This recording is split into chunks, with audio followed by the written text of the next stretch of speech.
मैं डॉक्टर बालेश्वर प्रसाद लोक smart channel से ताजा ब्रेकिंग न्यूज के साथ आइए देखिए ब्रेकिंग न्यूज। राहुल प्रियंका ने संभाला आदिवासी ओबीसी मोर्चा, मल्लिकार्जुन खड़गे करेंगे दलित वर्ग पर फोकस। प्रियंका गांधी वाड्रा आदिवासी बहुल जिले धार के मोहनखेड़ा और मंडला के रामनगर पहुंची। उन्होंने बड़ा दांव खेलते हुए संविधान की अनुसूची 6 को उन क्षेत्रों में लागू करने का ऐलान किया जहां 50% से अधिक जनसंख्या आदिवासियों की है। प्रदेश में आदिवासी वर्ग के लिए 47 विधानसभा सीट सुरक्षित हैं और लगभग 30 सीटों पर आदिवासी मतदाता प्रभावी भूमिका में हैं। मध्य प्रदेश में होने जा रहे विधानसभा चुनाव में कांग्रेस का फोकस आदिवासी, ओबीसी और दलितों पर है। आदिवासी ओबीसी मोर्चा राहुल गांधी और प्रियंका गांधी वाड्रा संभालेंगे, जबकि राष्ट्रीय अध्यक्ष मल्लिकार्जुन खड़गे दलित वर्ग पर फोकस करेंगे।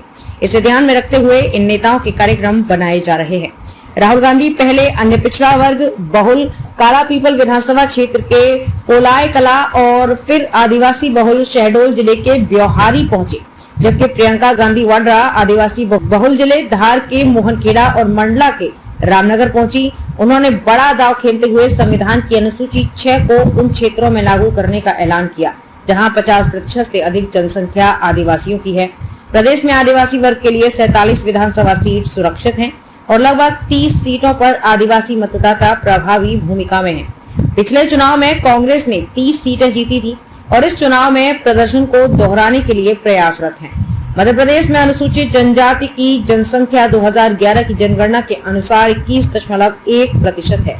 इस आधार पर विधानसभा सीटें तो सुरक्षित की गयी और कई अन्य सीटों पर आदिवासी वर्ग निर्णायक भूमिका निभाते हैं। इसे देखते हुए भाजपा और कांग्रेस अपने कार्यक्रम और रीति नीति से इन्हें साधने का प्रयास करते हैं। पिछले चुनाव में भाजपा को अनुसूचित जनजाति की जनसंख्या 2011 की जनगणना के अनुसार 21.1% है। इस आधार पर विधानसभा सीटें तो सुरक्षित की गयी पर कई अन्य सीटों पर आदिवासी वर्ग निर्णायक भूमिका निभाते हैं। इसे देखते हुए भाजपा और कांग्रेस अपने कार्यक्रम और रीति नीति से इन्हें साधने का प्रयास करते हैं। पिछले चुनाव में भाजपा को अनुसूचित जनजाति वर्ग के लिए सुरक्षित सीटों पर झटका लगा था। इससे सबक लेकर शिवराज सरकार ने मध्य प्रदेश पंचायत उपबंध अनुसूचित क्षेत्रों पर विस्तार पेशा का नियम लागू किया। इसमें आदिवासियों को अधिकार देने की बात कही गई है। मुख्यमंत्री शिवराज सिंह चौहान स्वयं चौपाले लगाकर इसे प्रसारित किया।